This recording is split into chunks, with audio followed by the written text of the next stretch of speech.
This one drink is. Now this, yo, what's the word? What's the word? What's the word? Well set, episode 106. Rich, I'm back in the building with you. My horns are still broke. Somebody give me technical support, man. Give me together. I got the good sis with me. Vic Lamb. Vic Lamb say, yo, Rich, which episode you seen? I feel like you seen episode 100, 101. One of the episodes you was like, yo, I gotta come on here. You just can't give nobody my real name because I'm way too heavy. Oh, that's not what I said, but okay. That's how I took it. I was like, yo, all right, she's way too heavy. We're not gonna get nobody canceled or lose their corporate standards in America. You know what I'm saying? So I'm gonna let you pull up. Like, we're not gonna give nobody your real whereabouts. You know what I'm saying?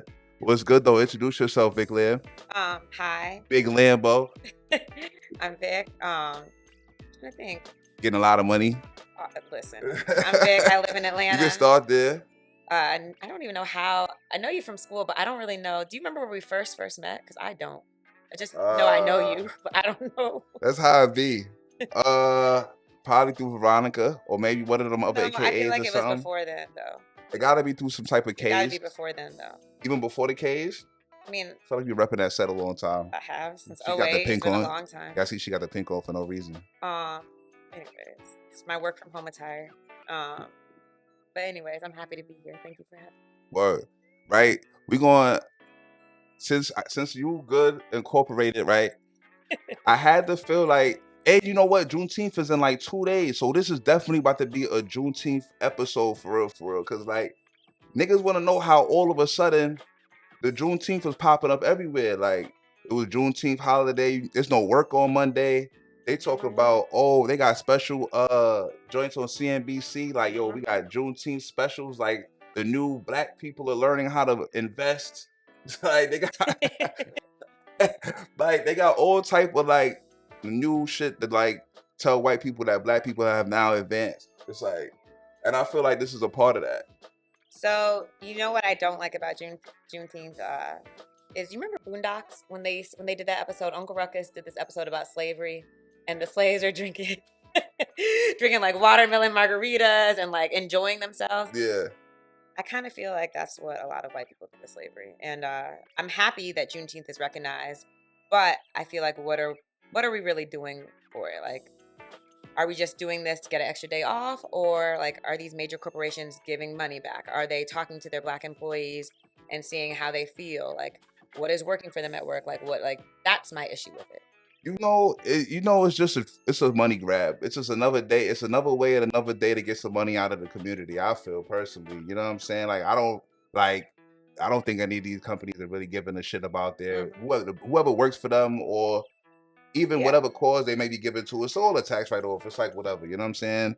Like I don't necessarily need to see any more senators and dashikis and like no kneel downs. Like, you know what I'm saying? Like, I don't know how I want it celebrated, but I just know all the performative shit isn't needed. Like, maybe just give me some money. I don't know. Like, and I feel like the only reason like we have it is because so much stuff happened in 2020 that it got to the point where major corporations were like, we literally cannot ignore this and we need to pass this bill and have this holiday. But if it wasn't for that, I don't think anybody would care. Nah. And even still, I would love to do a poll of how many white people in corporate America actually know why they have Monday off. Yo. Personally. Yo, cause I ain't gonna lie. I was trying to put a bank transfer through and I was wondering why the fuck my shit wasn't gonna clear till Wednesday. That's why. And then they were like, oh, the bank is closed Monday for Juneteenth. Yeah. I'm like, are y'all serious? Yeah, but you aren't a white man that's taking your family on a long vacation and not actually knowing why you got the day off. And so celebrate it. Everybody celebrate it. But like, what are you actually doing? Like, what does it impact? And like, do you understand why we have the day off? And like, what are you doing to help black people around you? So I don't think anybody really knows. And I personally was upset the bank was closed. Like, why do we don't take see now we gonna use a black holiday for niggas to be lazy? But I feel like maybe only black people should get the holiday off. See, now that's racist. It's not racist. Jewish people get holidays. Can we not call them that? That's actually racist. My bad, Jew bags. But like, people celebrate like traditions that are for their culture. I feel like this is for Black people. So in my mind, I don't think Katie needs Monday off. Why does everything for Black people has to be for everybody? That is also true. Anytime I want MLK Day, everybody has off. All right. Well, I want all my good Democratic friends, my true and tried to the party as homies, right? Ask yourself, why does everything for Black people has to be for everyone else all the time? Like, that's all I just want to know. You don't see me celebrating Yom Kippur or Rosh Hashanah. Like I let my Jewish friends have their holidays. Exactly. When they call out or whatever, does that count against their sick days? Like, nah, they get to do what they do. Yeah, she got a strong point, yo. She got a strong point. So I say this to all the listeners. I hope that all the Black people do know what Juneteenth is about, but if you don't, I hope you find out. And then more importantly, if you work in a predominantly white environment or you have white friends, I would take this opportunity to tell them what Juneteenth really is, and then also have them like do something about it. Like if you're celebrating Juneteenth, and I need you to talk to at least one Black person on Juneteenth or the day before and talk to them about their experience in white America and what it is you could do to help their experience be better. But a real Black person, though. There's levels to Black person. Like, you can't just throw Black person out there. Okay, that's fair. But an actual Black person. Baby steps. Not Mixed Malcolm. That was crazy, right? She had to take a sip on that. Oh, man. All right. So, like, as far as, like, do you think doing the whole AUC Black School thing made you more, like, into all of that, like, representing the situation and, white folks shouldn't get the bubble and all that? I feel like everybody's situation is different. Me, I grew up in a city right outside D.C. I was the only Black girl from the age of 9 until I graduated from high school. The only Black girl. Damn. And so I went to a Baptist church, so I had my church friends. I had Jack and Jill. I had pockets of Black people. Y'all Jack and Jill motherfuckers. I had pockets of people, but it's very different when you go somewhere and you spend, 9 hours, 10 hours every single day. Then you add sports and nobody looks like you. Yeah. Even like, I remember when I was applying to college, like nobody knew about the Black schools that I was applying to. My guidance counselor, like it was almost like, why are you applying to these schools that are lesser What the fuck than? are you doing? So for me, Spelman was like, I got to Spelman. Well, I decided I was going to Spelman my sophomore year of high school. I came down. Nope. Came down to, my godbrother was a freshman at Morehouse, and he was talking about homecoming. He hyped it up. My mom was like, you can go to homecoming if you get straight A's. I got straight A's for the first time in my life. Need that. So, I showed up to Atlanta with my Mike Vick jersey on, my baby fat Nextel, my hair crimped. Thought I was just popping, and I experienced homecoming. I drank Hypnotic out of a pitcher, and I remember I called my mom from the strip, the old strip, like where Siegel's used to be. The real strip. I called my mom at like 3 a.m. and I was like, I left a voicemail on the house phone. I was like, this is where I'm going to college. And after that, it's locked in. I'm getting accepted. And then when I got to Spelman, I just felt like being around Black people in general, but especially other Black women that were motivated and doing something and knew how to have fun, because I always had fun. And it wasn't like we were just only focused on school. Like, it was a balance. Yeah. And I feel like for me, I probably would be very different had I not gone to Spelman. Very, very different. I feel like the duality, even though sometimes I hate the duality in corporate America, but I got to have the duality that like I needed, and I feel like it made me more well-rounded. Because one thing about that, I feel like the whole Black school thing, they kind of was like, even though we're getting you ready for corporate America, we're teaching you how to be Black in corporate America. Even though I didn't go down that route, like I still had to go beat. You didn't go down the corporate route? Yeah. What route did you go on? Why don't you tell the listeners? I went on my own personal route. Oh, okay. I you know what I'm saying? Like, my own personal route involved a lot of scams. A lot of scams. A lot of shenanigans. I had a record label. You know what I'm saying? I was pushing the music for a while. You had a record label? I had a record label. Who was on the record label? Huh? Who was on my man Boss Lucci was on the record label. Shout out to my man Boss Lucci. I did not know this. Out of Cleveland. That's why I be knowing so much Cleveland motherfuckers. People I didn't don't know this. Like, cause I had a record label out there in Ohio. Actually, it started first with a group called the White Lines. Because every ball was dope. They called them the White Lines because every ball was dope. That was our thing, right? And it was two brothers, right? Then one of the younger brother went solo, and I just had him on the label. I did that for a couple years, and then what I do? I got locked up. Scam.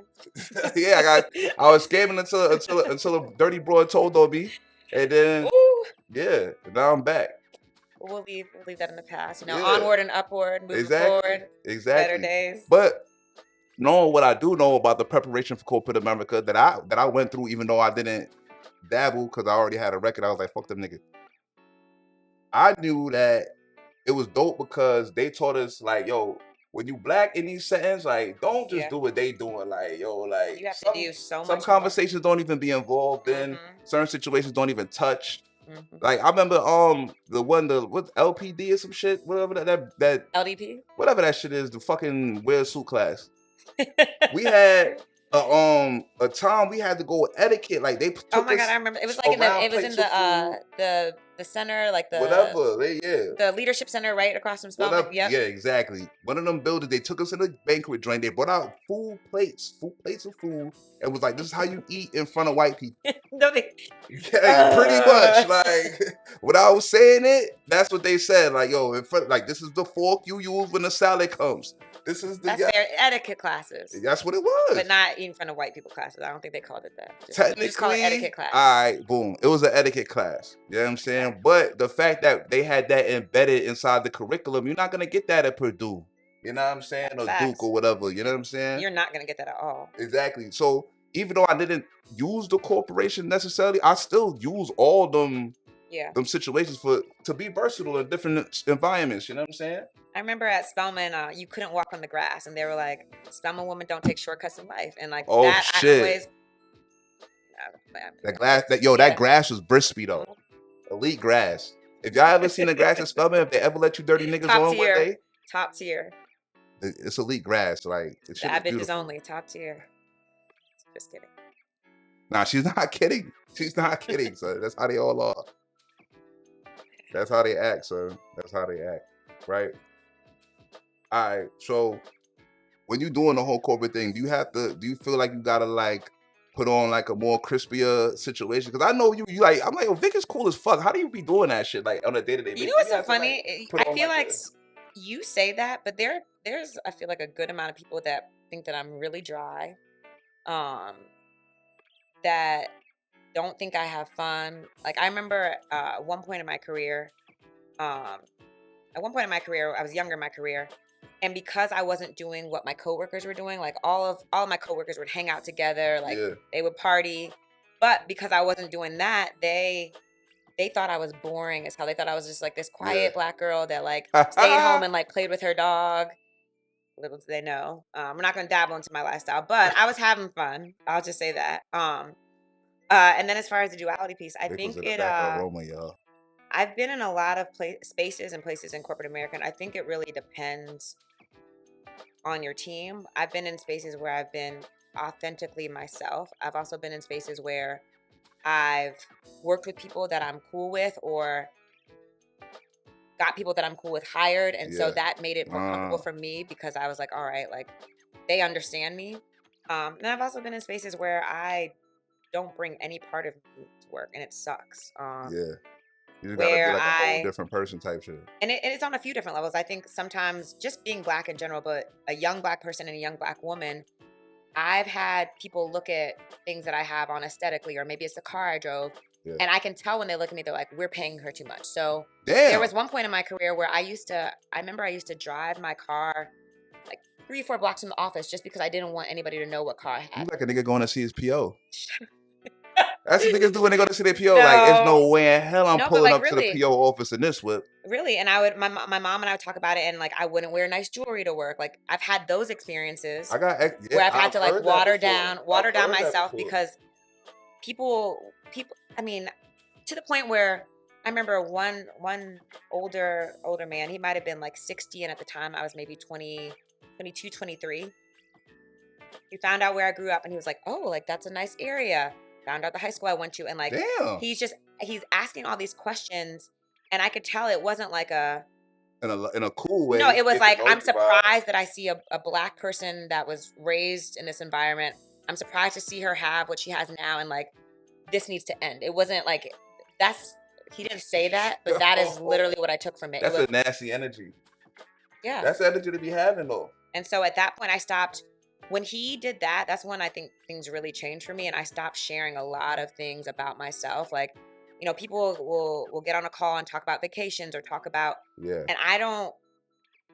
You don't need to know that I'm going to the yeah, south of France this weekend. Like, y- you literally don't need to know. yeah, But that also is like terrible space to be in because it's like you have these things that you want to share, and then on top of that, all these other people are getting to know each other and getting comfortable, but like I'm holding back a really large part of myself. yeah.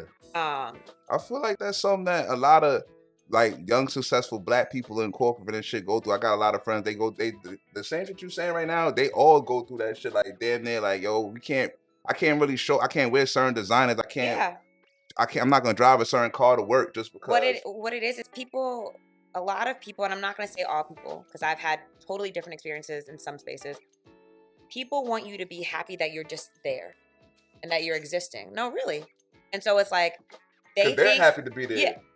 n- that, and also they look at you and like, I don't care. At your age, they was happy to be there. Racism is very alive in the United States. I don't care what anybody Yeah, says. It is like ingrained in our culture. It is ingrained in like just everything. And so there are people that'll look at a young black person and just say, "Oh wow, like they should be so happy or so lucky that they are here, and like this is the glass ceiling is here, and like this is it for them, but they should yeah, be this is it." yeah, And so then when you add anything extra, then they don't like that. You're stepping into their territory. You're potentially taking a spot away from them. yeah, Like they don't.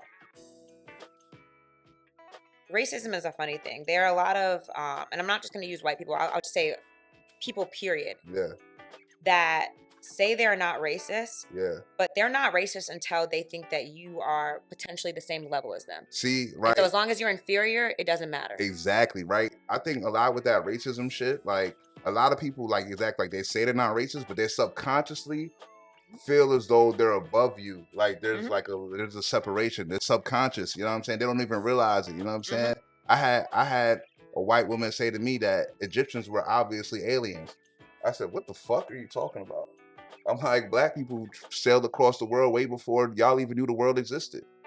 She told me, When y'all thought it was but flat. but anything that would make black people equal Yep. or better, they Yep. can't even like that shit is not computing Yep. in their shit because it's already subconsciously built into Yep. your childhood shit. I don't know the scientific terms, but like you know when they ingrain shit into your childhood Yeah. subconscious around 3-4 years old and it never leaves you. That Yeah. shit is in there. No, it's you're good enough when you're safe, but once you start Yeah, crossing that line where you're potentially competition or like stepping outside that safe boundary, then a lot of people don't want it. that's And facts. it's a tough space to be in. I like I said, I've battled with my experiences in corporate America. I've had night and day, Yeah, but I will say for anybody that has gone through that, like it's sometimes even just discussing with other people, like it's hard to truly explain what it's like to be your full self with your friends or with your family and then have to pretend yeah, to be somebody else for 9-10 hours a day. Like yeah. that's it's actually wild if you think about it. That Because I don't think any of my coworkers ever that are of a different race have ever felt like they have to pretend. and that shit is fucking crazy because they're themselves all the damn time. They're not even thinking of it, and it's Yeah. like, yo, you don't even know. Like I'm a whole. That's why, honestly, that was my biggest issue. Like I could never get into the corporate thing because I'm like, yo, I can't be someone else. Like for a fucking like that shit was like Yeah. even that I had to do like community service. I'm in this fucking office calling people and I get fired for community service because other person with a real job says like, yo, you're on your phone too much. I'm like, all Yeah. right, corporate America is damn near like being in grade school. Like these motherfuckers on some other shit. I think I also think when you're younger in your career, it's easier to allow, for me, was was easier to allow things to slide. Like I'd be like, Yeah, okay, like as long as I'm getting paid X, Y, and Z, like yeah. I shouldn't be worried. But I think as you get older, it's like I mean, don't get me wrong, money is great, but the money really doesn't. The, it all takes a toll on you, Money and the can't money and quiet the you after money, so long. yes, After so long, it's like, yo, money isn't the motivator after so a long. hundred Like percent. I'm It's not like, all just right, well, gonna. I already have Yeah, 99% of the stuff I need. All this other exactly. stuff is extra, and it's great. But where's my peace of Yeah, mind? I'm not gonna just fucking quiet. I'm not gonna cut off a half of myself just for a check. Like, I can just Exactly. silence myself over a bag. Like, you know what I'm saying? Like, Exactly. and like a lot of people I know that have climbed the ranks, like, and now they're like more themselves inside of their corporate space. They tell me like, cause I be telling, I know a couple of dudes. Shout out to my man Zan. He just had his art show the other day. I got his shit on. Matter of fact, my bro, fashion designer. He's moving up the ranks at Boeing and shit. He be in that shit with fucking afros looking crazy and shit. I'm like, bro, that's fire that you do the corporate shit as a nigga. Yeah. And he be like, yo, don't get it fucked up. It took me a long time to Yeah. be able to be a nigga at work. Like I had to play the game for years before they let me be a nigga. I'm like, that is crazy. It's true. And honestly, even when you get to a certain level, it's like sometimes what sucks about it is sometimes you only get to a certain level because they need a token. Mm, And it's like you're lured in and you're filling this space because they need you more than you need them.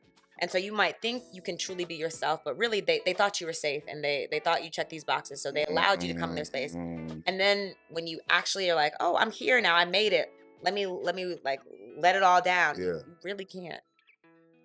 Damn. Why you say you really can't? You already in the door. Like the door ain't that the door they push your ass back out the door. Yeah. Yep. Yes. Or make you uncomfortable enough where you were like, all right, Yeah, let me just continue to be safe. yeah, because they're not gonna give me the invite. They're about to stop Yeah. my invites. Yeah. You're not invited to the dry cookout. Damn, that's disgusting. I ain't gonna lie. Stu was up here a couple weeks ago. Stu worked for Twitter. Stu was Stu saying, is here. yeah, Really? Stu's a friend of the show. Stu be on the show all the time. Hey, And he was saying how like Stu is West African. I gotta yeah, show him love. yes. If you listen to this, what's up, Stu? It's Vic. Ain't you African too? Yes. See, y'all motherfuckers all sneaky Africans. First of all, first of all, head scammer over here talking about sneaky Africans. Okay. I'm not a scammer. All right. I am no longer You a came scammer. all the way to the United States to scam. I'm no longer a Okay. scammer, and I have no relation to any Africans whatsoever. But you scammed as a U.S. citizen. Okay. All right. West African people are just very intelligent. It's not our fault that Oh, some of God. the tactics we use are considered scammery. Yeah. But really, West Africans are just smarter than most of y'all. Very, very smart people. They understand. Y'all understand. Anyways, hi social, Stu. social That's really shit. what this is all getting to. What's up, Stu? Yeah, because Stu was telling me about like the whole code switching shit before, and like he was saying like, but when you get to inside certain companies, when you get to certain situations, and like it's kind of like you were saying earlier, when you get your team, and y'all could build a situation where you don't have to always fucking do all that shit. I will say also, and if I'm wrong, then I hate that I'm misspeaking on it, but I think Stu also has a situation where like, one, he's working for a company that is a little bit more liberal. It's a younger company. And then also like, I know some people that Stu works with, he has some fire people around him. Yeah. TJ, like I'm not going to name everybody, but he has some fire people around him. So I honestly, like, that actually kind of makes me jealous. Like, no, really. He's in a, and I'm not saying it's easy because it's still corporate America, but he's in a sweet spot where he has people that he can truly be himself around, where he can invite out on the weekend. He can tweet about things. Like it just culturally, it's a different thing than being in like the normal corporate America. So like the finance industry, some of the things that I've done in my career. And when I say technology, not like crypto and all the new stuff that's coming out now, I'm talking about older technology. Like I started my career out in tech, and it wasn't the tech that's going on now. It's the tech where the dry tech. Coding, C++. And so all that to say, if you are lucky enough to find a major corporation that is going to pay you, and then also there's people working around you that look like you and act like you and think like you, that like that is a blessing. Priceless. It really is. Priceless. It really is. All right. So for the young joint right now, that's 22, 23, getting done with the college vibes, or even just fuck college and not even whatever. Thinking about like, how do I get into a situation where I can go to a company and somehow move up the ranks? I'm cool with code switching. I don't give a fuck. I'm just trying to get in the loop. I need a corporate card. Like, what would you say would be the vibe? Like, where would you put your resume? Like, how does that work? So, are we talking about just finding the job or finding what you truly want to do? Really, kind of both. Okay. So it's a few things. One, what I wish I had known in college was I was so focused. My major is economics, and I was so focused on having this degree that I thought would open all these doors. And then my first job had nothing to do with economics. And I'm not saying degrees like economics aren't important, but truly I loved history. Yeah. And honestly, had I majored in history, I probably would have had great grades the entire time I was in college. Yeah. But instead, I thought I had to like do this thing that looked good on paper. Yeah. I feel like once you get to an interview, or just all it takes is one person to connect you, and Exactly. hopefully you have the connection. But if not, once you get to an interview, like I feel like personality, all these other things come out about you, and so I'm not saying slack, but that's what really makes the biggest difference. Like you can, Fact. if you're fresh out of college and you have somebody that has straight A's and has done all these things, and you have B or C's or whatever, let's just say you're a C average student, but you go to that interview and you're personable and you talk about all the ideas that you have and like you're passionate, nobody cares about the A student. Mm-hmm. The A student has no vibe. A student isn't swaggy. I mean, I was swaggy when I got straight A's and came to I'm Spelman. not saying that A That- student automatically has no but no, vibe. you're right. I'm just saying, like, Yeah, no, you're when right. you walk inside, it's a different. When you sit in a room with Yeah. somebody, go eye to eye, Yep. like It doesn't matter. the grades is out you the can't window. study for that. You Yeah. can't. You know, when I have my future kids, I definitely want them to get good grades. But something I've noticed is like I have friends that did really, really, really well in school growing up, and then when they got to college, it was like they couldn't think outside the box. Like when they had that opportunity to like go out and hang out, but then also had to balance their time. Or when they got to corporate America and like people were asking them for new ideas, it's like sometimes when you're so wired to do something, like Yeah. you literally cannot do anything different. Become a robot. And I don't think robots get far. I think Exactly. I think that shit is lame. But all that to say, Thank I you. would Hey, encourage. somebody else said it. Thank you. Thank you. Because I'll be catching flack for, I catch flack for coming at women that work in corporate with that whole like robot shit. And I'll be like, No. not all of y'all are like that, but there's some of y'all that are like that. Like, yo, y'all are overly programmed. You feel like you have to go to bed by 8, up by 6, and you can't do shit else. And like, it's like, yo, If like, you knew me early in my career, to listeners, trust me, I would be out until 4, 5 a.m. and up by 7. You might take a flight and come back before. So my point is, there's this thing called balance. I think everybody should live their best life. Yeah. And you don't have to, as long as you are on your shit all the time, like it really doesn't matter. But so to the young listeners, I would say figure out what is your passion and what you really want to do, and don't worry so much about the grades. Like have it together, but like let your personality show through. And then the second thing, as far as jobs, I used to make fun of LinkedIn, and I probably need to like update my LinkedIn now. Because I'd be like, why are people posting these like biographies? Yeah. But LinkedIn is actually a really great place. Like if you add certain skills, or if you just type like what it is you're looking for in your bio, you'd be surprised at how many people reach out to you about opportunities. And even if it's not necessarily a job today, even if it's just like an event, that's how you make connections. And what might not be a job today can turn into a job 3 weeks later, or however later. For me, opportunity or business ownership opportunity later on, but you never know who you meet. And so I would encourage LinkedIn, but also just to your point about you never know who you meet. Like, don't be an asshole. Like, I mean, I can sometimes be an asshole, but for the majority the time I'm not an asshole. Like when I go out, I'll speak back if somebody speaks to me. Like I'll be myself. And I feel like a lot of times you never know who my first boss ever used to say, you never know who's who in the zoo. Yeah. And it's true. You could be sitting next to somebody that is the CEO of like exactly the company that you want to be at. Yep. And you might just be an asshole and not speak to them. And it's like, all you have to do is like say hi, smile, and like the conversation will go from there. And even if they don't truly reveal themselves, even just you saying like, oh, like I'm Victoria and like, this is what I do. I love to travel. I love to whatever. Like they might remember you and they might reach out to you later. Like you never know how far those small conversations and just being a decent person. You know what's crazy? You know what's crazy? Because like when I was a kid, I'm gonna call it a kid. I was like end of freshman year, going to sophomore year of college, and I was cool with a older cat from New York. He's about like 2-3 years older than me, and when I used to walk around with him, and he used to like talk. He knew everybody. Like he knew the whole fucking AUC. I'm like, but how the fuck you know all these people, and why the fuck? Because where I come from in Jersey, I was the type of cat where it was like you a cornball, bro. I got nowhere, so I'm never speaking with these corny niggas. Da, da, da. And he said some shit to me that changed my entire life trajectory, everything. He was like, everybody here is somebody that's gonna be somebody. Yeah. Like everybody here all these motherfuckers are doing shit. Like Yeah. You might not know what it is, you're but doing shit, Mhm. I'm doing shit, they all doing shit. Like these are the people you want to meet. Like but that goes into life in general. Like past school was a concentrated effort in that, but like life in general was kind of like be open because you don't know who the fuck people are. You don't know what's going on.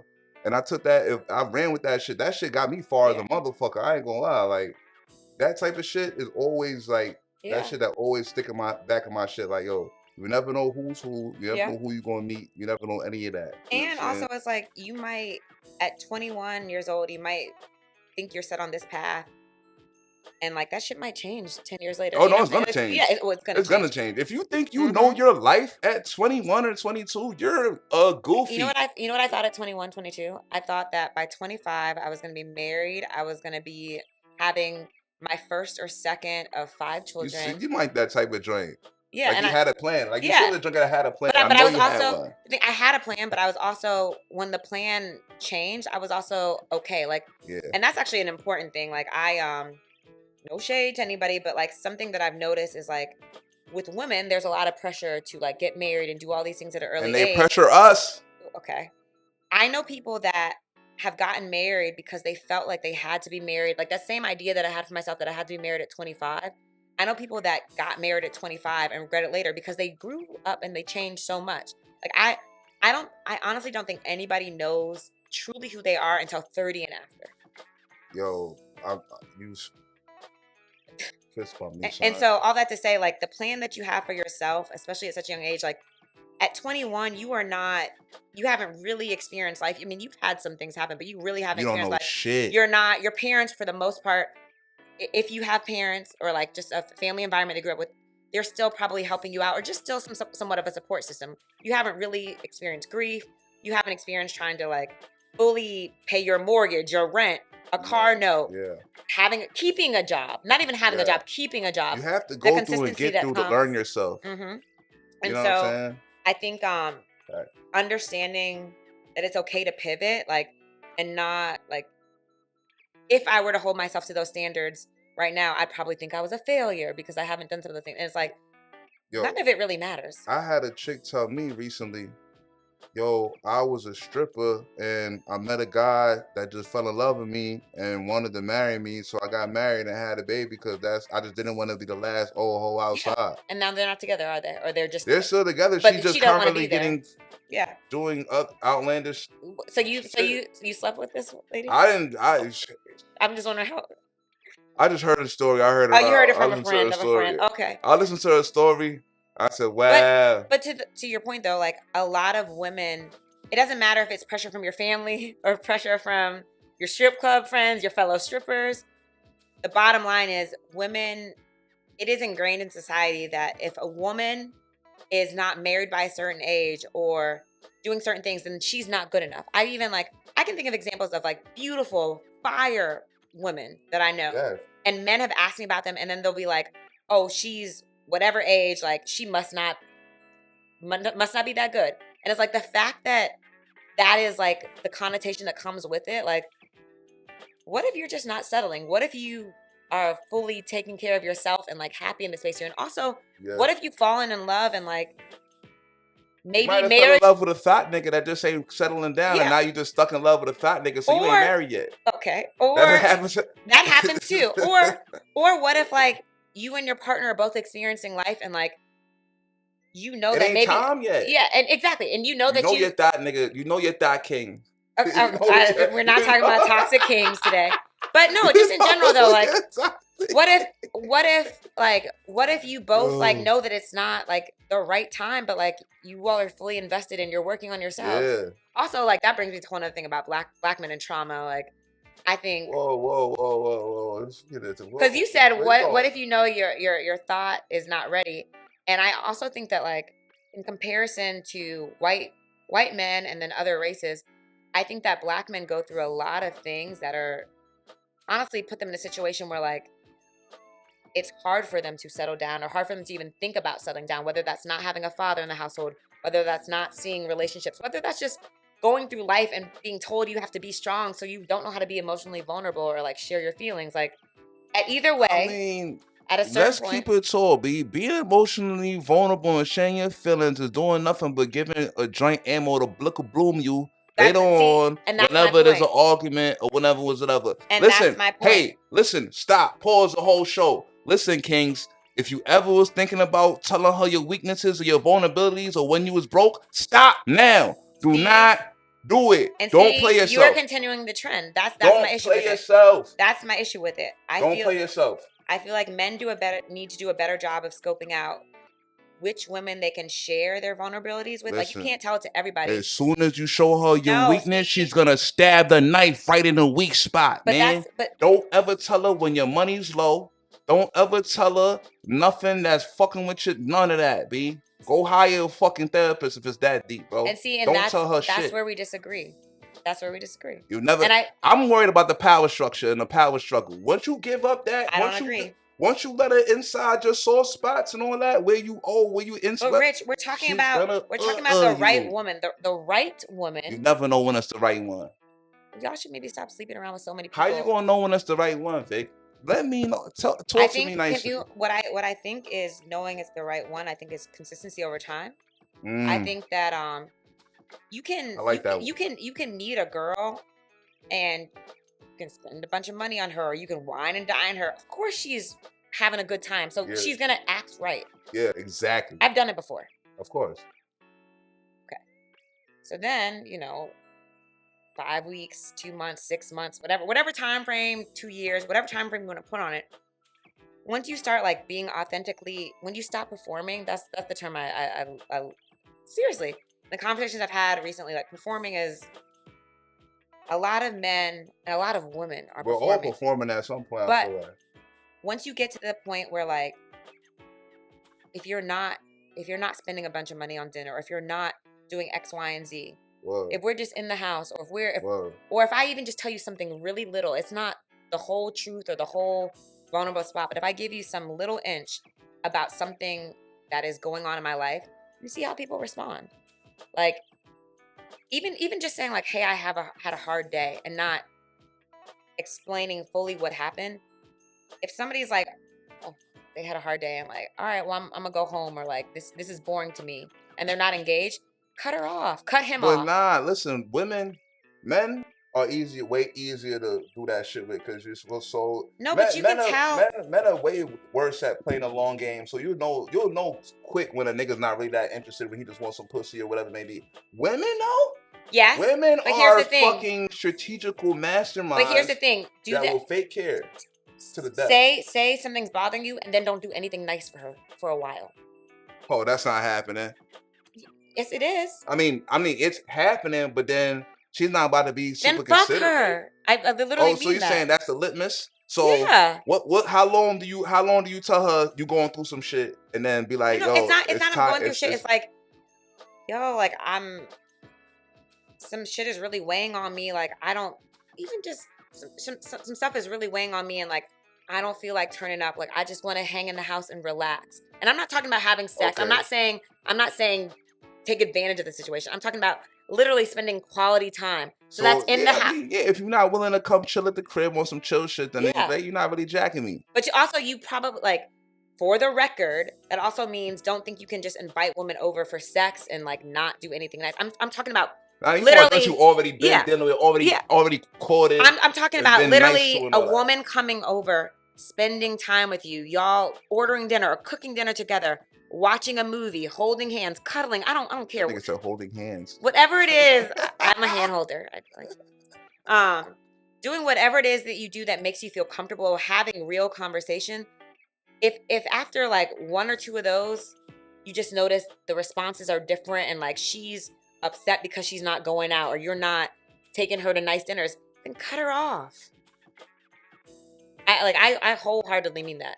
That is the sign. Like, cut her off. Like, I've been in situations where I told a joint, like, yo, honestly, like, I know you want to do this and that, but I just made like several investments, and like I'm not liquid right now. Yeah. I got different shit going on. I'm gonna have to wait a couple weeks, month before I even start going back outside. Bitch be mad, Yeah, upset, no. mad as fuck. Like, Here's the thing, and this is probably too much game to give you all. What I would challenge, usually when a woman likes you, usually she gets upset if you say I'm not doing something because she thinks you have somebody else around. Here's the yeah, difference. Once you take that away and you say, we just can't go outside, but you can come over and like, let's talk about life, or let's just you can have be a in my good time, face. let's vibe. You can be in my face, If she but still has a problem with that, yeah, that is an issue. And it's different from being like, oh, we've never, let's also be clear, you also have to like at least take her out one time. Like it can't be you hiding a woman. no. Because We talking about. This is a scenario after you've already yeah, done the big vibes, no, like, you know what I'm no, saying? it's Like, like you had I the need to vibe focus first. on X, Y, and Z. Like let's just chill. Yeah, That's the difference. yeah. But you still got joints playing the super long game, the longest of games, the longest long game. I honestly, I don't think girls play games that long. What is long to you? A joint a play in the pocket for years if she have to, Yeah, but she's gonna have something else going on. So that's also, but you'll never know. you know what? Let me just be very clear. I've had this conversation with men before. I've never been sneaky. That's actually one thing I've never been when it comes to men. So hearing you say that, I believe it, but I don't like spending time with people unless I'm actually interested. So for me, it's been like after the first date, if I know I don't want it to go there, Yeah, then I'm very blunt about it. yeah. There are some women that are very comfortable, like, Dragging a nigga. yeah. So I can't speak to that. But what I can say is like you can pay attention to their behaviors, and once you see the red flag, then you can act accordingly. That's what I would say. Yeah, but alright, for everybody outside, you outside dealing with these joints, we all know the maneuvering is crazy. Like, we'll never know. The flag might be pink, pinkish, light red. Like, we don't really know. Like, the way they finessing niggas is crazy right now. I ain't gonna lie. But also you will need to pay attention to the things you like. So if the girl that you were talking to is half naked every single day on Instagram, she's probably trying to get a certain type of dude. Let's just be very honest. And so you're inviting yourself into the situation where you know she wants you to spend money. And don't get me wrong, if that's what she wants, it is her prerogative. But Facts. once you tap into a situation where you know a girl wants to be tricked out on, like you need to accept your roles and responsibilities because you chose And to get play the that trick on. part. Facts. But you know, you got plenty of joints that's not playing into that whole trick on me daddy shit, and they're still playing games with niggas, still running niggas around in circles. You know what I'm saying? Like, that's just how that should be. But I'm gonna take a break because this shit's getting too spicy, and I ain't even really got into the fucking episode yet. We just been in here freestyling, y'all. So I gotta get into this in the second half. I'm coming back. We gonna get into the culture, all this relationship shit that been going on. You know, when I got estrogen around, I gotta get into what's going on with the black love and war. We had love and war with the men and women. So we coming back, everything that's been going on. Steph and them don't want to chip. Elite scumbaggery. We're all set. Second half coming. You already know.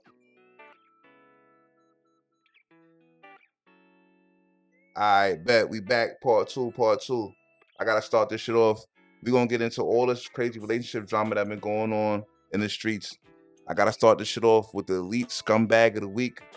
I was thinking about Elon Musk for the fuckery he been up to, but it gotta be the god Del Curry for pulling up to the playoff game with the ex-wife of the nigga that his ex-wife is fucking with. Shout out to Del, elite scumbaggery. Like, I don't know what type of freaky swinger games that niggas is playing, but sometime when a nigga hits your bitch, it's only right to return the favor. You know what I'm saying? Pay Right? what you owe. Huh? Gotta pay what you owe. You gotta pay a nigga. You gotta get it back in blood dog. So, right? All right.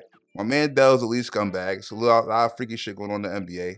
My man Steph just won a chip. Shout out to him. Shout out to Steph. Right? How many is that now? Four chips for Steph. Legacy chip for Steph. Yeah. Shout out to MVP. him. MVP. He cooked up the whole series. I respect Steph for that one. Yep. salute to you, my nigga. They gave him all the media vibes in the world. The camera was on that nigga the whole time. Yep. Nothing else going on, right? We're gonna tap into these other relationships that have been going on in the culture. Caresha and my man Diddy. Are you jacking that? Are you feeling the young suave sugar, young looking sugar daddy, suave I sugar actually daddy? am. So I feel like one, Diddy is a vibe. Like I feel like Diddy would just be really fun to be around. So that's the first thing. But number two, I feel like it seems like he's very open and honest about what he is there for. He's like, I like you. We're not getting married. Like it is what it is. But like we are gonna enjoy this experience together. Yeah, he's keeping it tall. Yeah. So I'm here for all of it. Yeah, and he's also putting her on platforms. Like he got her on Revolt. That is the most important. He's piping her whole life up. The most important thing a man can ever do for you is put you in position to use your talents. And that is what he is doing. So at the end of it, regardless of where they end up, not only did they have fun together, but also he helped her in the long run. And so that's that. Yeah, like I think my man Puff is personally a genius. Like he know little shorty got the vibe, got the clout going. It's keeping him young. It's keeping him young. You know what I'm saying? Like I love a young joint. Keeps me young. I'm feeling Puff. And the fact that he putting her in positions to pump his own platforms and his own brands. Yeah. So he's using her as a marketing. Using everybody. So he's paying her. She's pushing his products and she's making him bread. But he's also putting her in position to make bread. It's a beautiful, winning circle. That's how you're supposed to be. It's like nobody's using each other because everybody's winning off a mutual. Everybody has something to offer. So that's another thing. Everybody has something to bring to the table. That's where it's a win. It doesn't matter how much bread. Everybody is bringing something that someone else can eat off of. Period.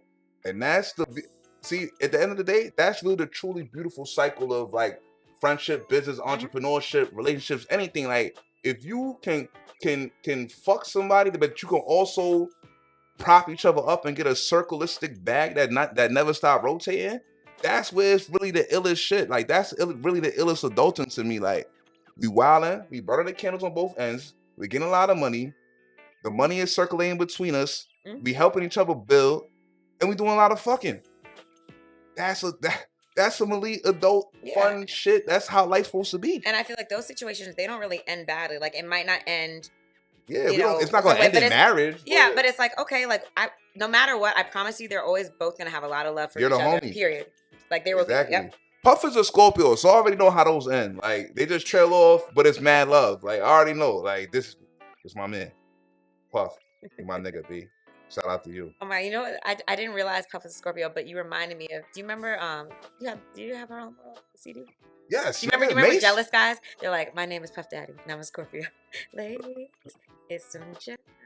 That's the first CD I ever got in my life, for the record. Christmas '98, I got Harlem World in my stocking. So just the Scorpio niggas gonna keep it player, while the other niggas cause a stir and a hoopla and go crazy. Scorpio niggas gonna be in the background, like, yeah, I might have hit a couple times. What did Puppy say? These girls these girls run like buses. That's Gucci. Yeah. That's no. Puffy said these girls run buses. If you miss one, there's gonna be another one more than willing. Can we play that? Gucci said that. No, I promise. Gucci said that. Rich, the Puff outro. said it. You saying Puff said it before Gucci? Is that what you're saying? Rich, you want to bet money on it? I know Gucci said that. How much you want to bet? You can bet $100. Okay, cool. I know Gucci said it. Cool. Okay. So I'm now. If Puff said it first, I don't know if Puff said it first. So you owe me $100. I don't know if Puff said it first, but I know Gucci said it. You owe me $100, right? Am I right? You could look up and say Gucci said it too. I'm gonna play it for you. You owe me $100 if I'm right. Gucci said it too. Though. I don't care. You owe me $100. You owe me $100 if I'm correct, right? But no, hold on. Wait, all right, well, I'm gonna play it for everybody. We already shook on it, so it is what it is. Gucci said it too. Okay. Let me hit the skip button. Because Gucci said it. We all know that. All right. How do I if I want to, do I just put it close to the mic? Just put that shit by the mic. Yeah. Okay. All right. Turn it up. Okay. Hold on. I gotta fast forward to this outro. Just wait. There's one thing I don't forget. He not even. No, it's on Jealous Guys. It's the end when it's just. Gucci said it too, though. Wow.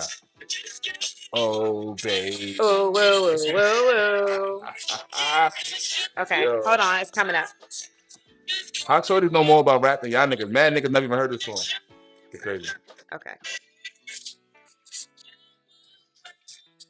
Okay, here we go.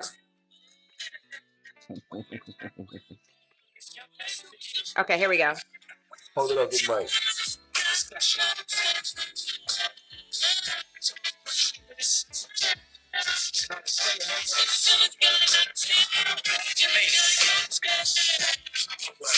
This is classic too. Y'all don't know about this. To be a lover, not a hate. You get broken like make it bitch and good night.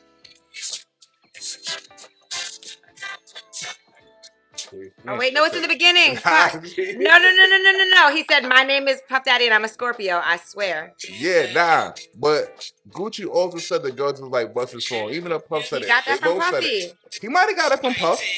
I ain't saying he didn't.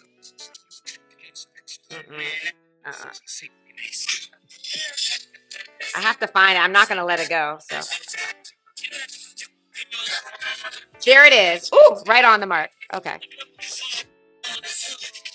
Puff Daddy gives the player rules. There we go.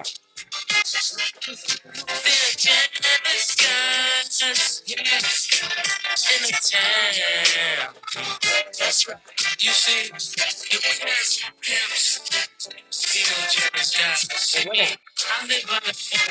What are the 4 pimp rules? You get in their hair before you get in their bed. Oh God. Make my chest tender.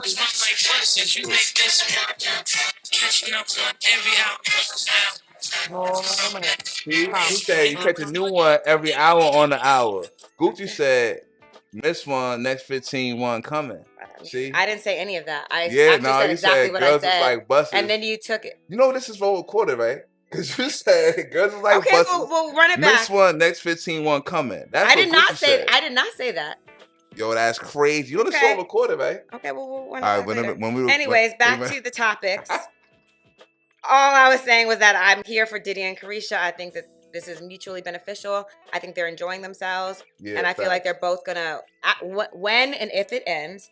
I feel like everybody It'll be wins. smooth. I don't think it'll be a nasty breakup. I think it'll be smooth. Everybody wins. How do you feel about his hating ass like side bitches slash baby moms? Is like She sucks. Like what? Like She why? sucks. Where you come from with the negativity? I feel like you should just be happy to be here. I'm not like you're not bringing anything. You are not a city girl.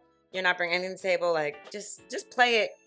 Enjoy yourself. Just be like honestly, just be happy to be here. In that situation, literally, You've been just be happy to be good. here. You've been living a great life. And I actually like if I were her, I would be like, oh, enjoy yourself with Caresha, and I would not speak on anything. Like I would just keep it under the table. It's sometimes date my future husband. Like it's sometimes when you're the baby moms with just like you're the put up baby moms that doesn't really have something that would benefit the whole situation. Sometimes you just gotta relax and fall back. Like you know what I'm saying? Like just play a role. Like you a kept woman, just be kept. And that's fine. And there's nothing wrong with that. There's literally nothing wrong with that. Nothing wrong with that. Like nothing wrong with that. I know some kept women. You know what I'm saying? As long as the pool is neuter than enjoy. You know what I'm saying? Like, what do you think about like this whole slew of it been joints going viral on the internet talking about like men like fat joints when they broke and men can't really love a woman unless all his financial situations is together. Blah blah blah blah blah. So how you feel about that? The one there's this video going around where this woman's talking about all these things a man needs to have before he can like love you properly. And I disagree with that on a few things. I don't necessarily think a man has to be paid or be set in his career or all these things. I think that a man can have all that and lose it the next day. So it really doesn't matter. And then 2, there's plenty of men that have all those things and are not happy. Yeah. I think more so I would think that a man just needs to like one kind of know who he is and like the direction he's headed in and what he wants. Personally, I think that changes things. I think when you don't know who you are and you literally don't know what it is you want, I think you're swayed a lot of different ways and like it's hard making a decision or just it's hard committing to anything because you're not really committing to yourself. And once you are in the space where you can commit to yourself and commit to like things you say you want out of life, I think that's when you can so far. Yeah. I ain't gonna lie. You pretty damn right. How the fuck you know that? That was kind of right. I ain't gonna lie. That's pretty fucking right. Because I be feeling like I don't necessarily need everything in the world before I settle down. But at the same time, I know for a fucking fact I cannot even come close to being happy in any type of relationship if my shit isn't Yeah. in rotation. Like if Yeah. I'm not moving down my path Yeah. and doing what I need to do, like my relationship has to come with that. Like if I'm with a joint or be with a joint, it has to come with the path I'm rolling down. Yeah. Like I can't deviate from my path, and I also couldn't see myself if I wasn't on my path being comfortable being in a relationship. Like I know when I first got out of prison and joints was like trying to reconciliate and get me back, like, oh, like be my nigga, I got bread, like you don't have to worry about having money, like I'll hold it down, blah blah.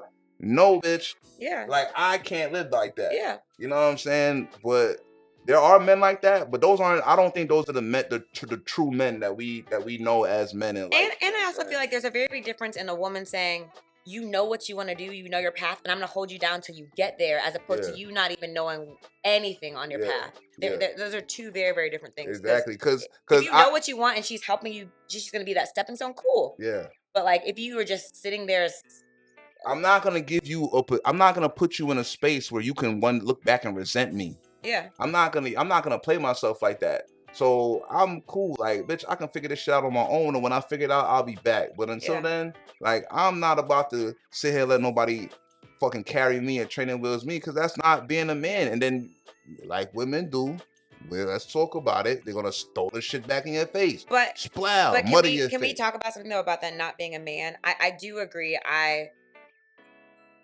want my life partner to protect me. There's certain things that I do want that are quote unquote manly. Yeah. But I think men also have to be more comfortable with saying like I don't always have it together, or like Nah.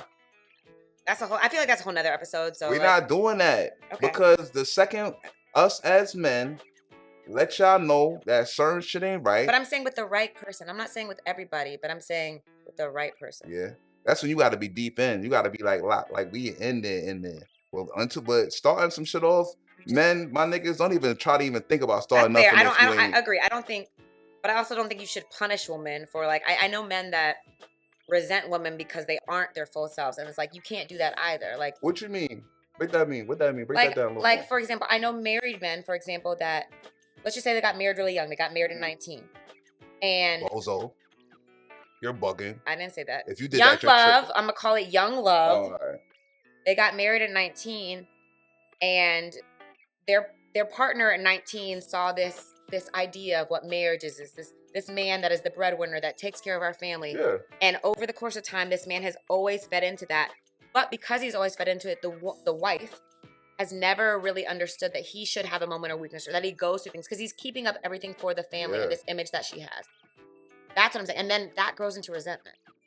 Yeah. Don't show her shit. No. I'm saying you should show so Oh, they're that starting way. to resent their wife because they haven't been Yes. able to be vulnerable with Yes, their wife. but really the wife didn't know that this man is secretly harboring all these things he's going through. Because Oh, he's also that fed sucks. he's fed into the stereotype of like, I'm the strong man, I'm gonna take care of the household. Yeah. Like but maybe his wife doesn't know that like he's struggling to pay the bills because he always said, I'm gonna provide for my Yeah. family. Yeah. And guess what? Like it's hard to do that. His job's not paying what he wants, but he wants to keep a smile on her face. So he's not saying, hey, like. But I also have heard a situation like a homegirl of mine. She told me like her boyfriend she was living with her boyfriend with her, told her, oh, I lost my job, I'm going through now she went and paid she said she paid the rent behind the nigga back, and then the nigga found out she paid the rent and got tight. And I'm like, I Yeah. feel that nigga. I would have got mad too. You shouldn't get. I didn't tell you I was going through some shit for you to go behind my back and pay my bills. I was just talking to you about my problem. In her defense,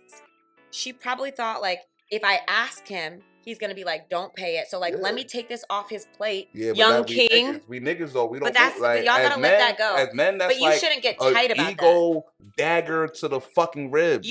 What you can do is say, I love this and I really appreciate what you were trying to do. In the future, I don't want you to ever feel like you have to do that again. Yeah. It doesn't need to be an argument. It doesn't need to be a shot to the ego. She thought she was doing something. Whole relationships have crumbled based on that. Yeah, and that's not shit like that. And that's not young kings. Don't let your relationships crumble. Just tell your partner, I appreciate it, but that's not how I want to moving forward. Thank you. Do not tell her nothing All about right. any type of vulnerability. Did you have any type of financial downturns or I anything? did not say any of Hold that. that shit in your You all are fucking taking chest the and wrong advice. figure it out. I'm gonna have my own podcast. Hold Coming that out. shit in your My own chest, podcast. my niggas, and figure that shit out. The second you show her any type of weakness, Oh. she'll scat. She's gonna either emasculate you. She's gonna start getting wandering eyes to baller And man, niggas, can I tell you, or if you have women anything around you that under are the doing these above. things, these are not the right woman. And who's the right woman? It's 2% of them. Okay, well maybe you gotta find your 2%. That's hard work. Put on some glasses. Work harder. Well, for the most part. And let me just say something. You just said that's 2%. I don't know what the percentage of black men that go to college. I don't know what the percentage of black men that go to Morehouse or go to Clark. My point is, at some point in your life, you've been part of a 2%. So you can find a 2% bitch. Is all I'm saying. I'm just saying, you can find a 2% bitch. You've been there before. Act like you've been there before. What did I tell you earlier? Act like you've been there before. I'm not saying it's impossible. I'm talking to the average person in America, the average young black man or little 38, 48, whatever black man that's watching this, and he's gonna be like, bro. And guess what? His life doesn't have to be average forever. Don't tell her you going through anything. Trust me. Make it surface level, if anything. If you're gonna keep it told about some shit you're going through, make it surface level. Right? All right. Let's get into our favorite segment. You know what I mean? Well set, right? Vic, what are you all set on? And well set, we got a thing called Well Set. It's a segment where we say what we not jacking. It's how we end the show. What are you all set on? You all set on posting your babes on IG? I'm all set on men not expressing their vulnerabilities. That's a problem. Niggas not giving you that. That's not a happening. problem. If any niggas if y'all out here giving out your vulnerabilities to shorties, that's where y'all relationship went wrong. Pinpoint, anytime the woman started anytime she stopped looking at you with the googly eyes like you was the illest thing she ever met in her life, that's because you was soft. But you're putting because you're putting too much like weight on these materialistic things and these you are. Nah, I'm not saying it's necessarily materialistic. It's not necessarily like you have to have these 10 gender roles. on. You can still be a strong, proud man that is the breadwinner, but you might have a fucked up week or a fucked up month. Yeah, don't tell her that though. I'm all set on all of Rich's advice. You can tell your homies that, and while me and the homies and everybody I get money with or whatever we got going on, we figure out how to get the money back, money in. But am I gonna go tell my shorty I had a bad week? No. Am I gonna tell my shorty I had a bad day if I lost some breach? No. Part 2, I don't know when the episode's gonna happen. Part 2, Rich and I are gonna dabble into relationships. I'm not doing that. Okay, well, I am. No. We could go into another episode. We can go all into dabbling. What I'm saying is I'm never telling any joint that I fuck with anytime I'm going through anything bad ever. And that's wild and that's unhealthy. I don't give a fuck. What I'm not gonna do is I'm not gonna let no shorty sit there and take my shit that I was going through and spin it back on me. But I'm saying, why are you? But my point is, you shouldn't be telling these things to a woman that you think would spin those things around. That's my point. You need to do a better job of feeling out discernment. Yes. I hear you. Yes. I hear you. But then eventually, you gonna find one joint to unload all your bullshit on. Then she's gonna look at you weird. It doesn't need to be all your. It doesn't need to be all your. My point is. Oh, keep some of it. Shit. Yeah. See. I don't tell all my vulnerabilities to anybody. I don't think any human being does that. Exactly. You have to say something for yourself. Exactly. But you also should be vulnerable. The person who you are laying beside every single night, who you're comfortable with, you need to let them in. Laying beside the same person every night is crazy. I ain't gonna lie. That's like I don't know what I'm doing. Every day, every day the same joint is like, oh my god, what a headache. Shout out to my married niggas. Be blessed, y'all. Happy be blessed. I respect the sanctimony in marriage. I think my adult ADHD probably doesn't go line in with that. It was great being here tonight. I'm gonna just leave it like, at that. Subscribe, Lambo.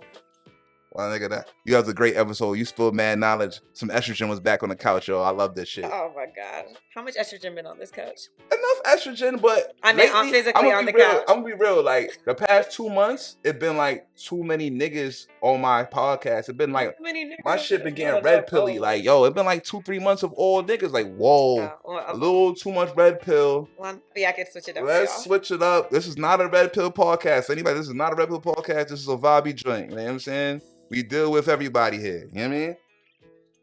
Thank y'all for tapping in. Like, subscribe. Live show next week, June 25th. Focus. Oh, my birthday. You pulling up? I'll be in Costa Rica. Oh, see, she getting too much money, y'all. We don't even get into her salary. It's ridiculous. All right, live show next week, June 25th. For you recordings on Chattahoochee, Atlanta. Focus. My brother, his album release party. We doing a live show. Come through. You already know. Love. Holla.